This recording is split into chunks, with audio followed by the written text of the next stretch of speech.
Hello दोस्तों, मैं हूं रवि कुमार और अभी आप लोग हैं आर के एजुकेशन यूट्यूब चैनल पे।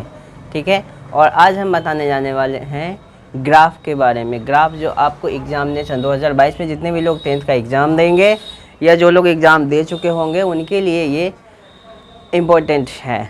यानी पहले जो लोग दिए होंगे उनके लिए भी रहा होगा और अभी जो आने वाले हैं उनके लिए भी रहेगा, है ना। तो दोनों के लिए है। ग्राफ विधि से एक ग्राफ पूछा जाता है 5 नंबर में, उस ग्राफ को बनाना होता है। ठीक है, तो बनाना किस आधार पे है, किस आधार पे उसको बना करके दिखाइएगा, वही बताना है यहाँ। ठीक है, तो कैसे बनाएंगे चलिए हम बताते हैं। आपका सवाल है सबसे पहले x प्लस वाई बराबर 14 लिखा हुआ है और दूसरा में है x माइनस वाई बराबर 4 लिखा हुआ है। इतना आपका सवाल लिखा हुआ है। आपको 2 समीकरण दे देगा, ठीक है, और कहेगा ग्राफीय विधि से हल करें और उसको बना करके आपको निकालना है कि क्या होगा, है ना। खास करके जब 2 समीकरण दे तो प्रतिच्छेद भी होता है एक दूसरे के। तो चलिए हम बताते हैं। यहाँ पे x प्लस वाई बराबर 14 है और x माइनस वाई बराबर 4 है। 2 समीकरण है। 2 समीकरण यदि दिया हुआ है तो यहाँ पे क्या होगा, प्रतिच्छेद भी करना होगा। ठीक है, तो प्रतिच्छेद किस आधार पे करेंगे, उसके लिए आपको सबसे पहले इसको सॉल्व करके बनाना पड़ेगा। बनाने के लिए एक x और y का वैल्यू निकालना पड़ेगा। जैसे कि आपने प्रतिस्थापन विधि और विलोपन विधि तो पढ़ा होगा, उसी के आधार पे क्या है आपको बनाना है। तो आप दोनों माध्यम से, किसी भी माध्यम से x और y का मान ज्ञात कर लीजिए। ठीक है, तो किस आधार पे कीजिएगा, चलिए हम बनाते हैं प्रतिस्थापन विधि से। कौन सा है, प्रतिस्थापन विधि। ठीक है, तो प्रतिस्थापन विधि में करना क्या होता है कि एक समीकरण जैसे कि x plus y equal to 14 है ना, ये है। तो x बराबर क्या होगा, 14 माइनस वाई। चलिए x का वैल्यू इस आधार पे आ गया तो हम इसको समीकरण 1 मान लेते हैं। दूसरा मेरे पास है x माइनस वाई बराबर 4 है, तो इसमें क्या करते हैं, इसको मान लेते हैं समीकरण 2। ठीक है, अब हम क्या करते हैं, समीकरण, चुप रहो, समीकरण 2 में, ठीक है, x का मान रखने पर, x का मान रखने पर, ठीक है, समीकरण 2 में क्या करेंगे, x का मान रख देंगे। तो समीकरण 2 मेरे पास क्या है, x माइनस वाई बराबर 4 है। इसमें समीकरण x का, ये x का वैल्यू क्या है, 14 माइनस वाई, यानी कि यहाँ पे होगा 14 माइनस वाई और माइनस ये हो जाएगा y। ठीक है, बराबर 4। तो यहाँ पे 14 माइनस वाई और माइनस वाई ये हो गया, तो कितना y हो जाएगा, 1 का 1 2 को y हो जाएगा। चलिए ब्रैकेट से हटा ही देते हैं इसको। तो 2 कितना y हो जाएगा, 2y हो जाएगा, बराबर 4 हो गया, माइनस 2y बराबर होगा 4 और माइनस 14, ये प्लस 14 इधर जाएगा तो माइनस 14 हो जाएगा। अब माइनस 2y बराबर हो जाएगा माइनस 10 हो जाएगा। तो y बराबर माइनस 10 बट्टा माइनस 2, यानी ये से ये कट गया, 2 पंचे 10, यानी y का मान हो गया 5।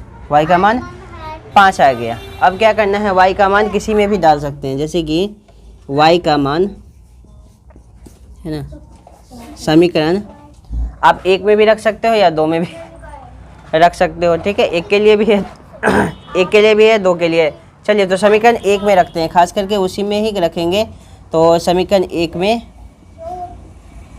रखने पर, ठीक है, y का मान समीकरण 1 में रखने पर तो क्या होगा,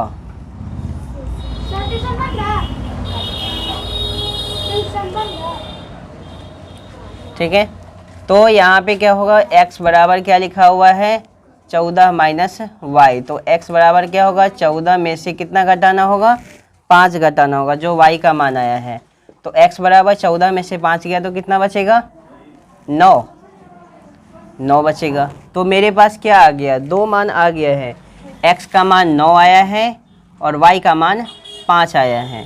तो ये दोनों के लिए है, इसके लिए भी है और इसके लिए भी है, दोनों के लिए है। ठीक है, अब क्या करना है, दोनों का कैलकुलेटिंग अलग अलग होगा। अलग क्या होगा, समीकरण 1 के लिए अलग होगा, समीकरण 1 के लिए। ठीक है, तो समीकरण 1 में क्या लिखा हुआ है, x प्लस वाई बराबर 14 है तो x प्लस वाई बराबर 14 है तो x बराबर क्या होगा 14 माइनस वाई है, यानी कि जो भी मान y का देंगे तो 14 में से उसको हम घटा देंगे तो x का वैल्यू आ जाएगा। ठीक है, जैसे कि मान लीजिए हम इसका मान 7 ले लेते हैं, किसका y का मान 7 ले लिए तो 14 में से 7 गया तो 7 बचेगा। इसका मान हम कितना ले लेते हैं तो 8 लेंगे तो क्या होगा 14 में से 8 गया तो यहाँ बचेगा 6। ये समीकरण 1 के लिए हो गया। अब है समीकरण 2 के लिए। ठीक है, समीकरण 2 के लिए, समीकरण 2 में मेरे पास लिखा हुआ है x माइनस वाई बराबर 4 है तो x बराबर होगा 4 प्लस वाई, यानी कि जो भी हम y का मान डालेंगे यहाँ पे है ना उसको हम जोड़ देंगे तो उतना मान निकल जाएगा।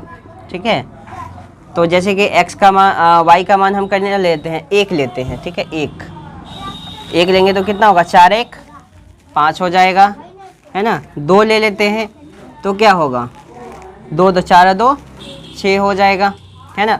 देखिए इतना हम तीन कम से कम 3 ले लिए, आपको इसी आधार पे बनाना होगा। ये आपको रफ के लिए समीकरण 1 और 2 ये आप कहीं और कीजिए, ये आपको करके दिखाना पड़ेगा और x और y का मान निकालना पड़ेगा। निकालने के बाद क्या है यहाँ पे बनाना है। तो बनाने के लिए क्या करेंगे, चलिए बनाने के लिए बताते हैं। जैसे कि पहला है x और y का मान 9 है 5 है, यहाँ भी 9 और 5 है, इसका मतलब है कि 9 और 5 होगा। तो ये किस आधार पे जाएगा, यहाँ जाएगा, x का मान पहले और y का मान बाद में, यहाँ पे ये हो गया। दूसरा है 7 और 7 है तो 7 और 7 कहाँ पे जाएगा, 7 और 7 यहाँ पे आएगा है ना। इसके बाद क्या है 6 और 8 है, 6 और 8 है तो कहाँ पे आएगा, यहाँ पे आएगा, 6 और 8 यहाँ पे आएगा।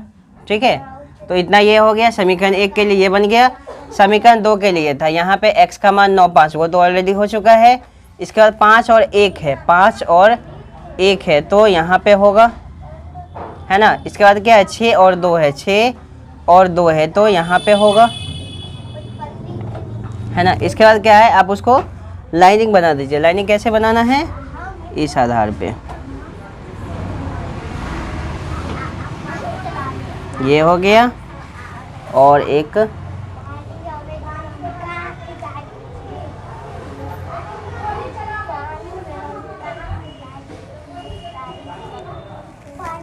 देखिए इस तरह से बनेगा, ये आपका ग्राफ बनेगा और ऐसे करके आपको ग्राफ को दिखाना है बना करके।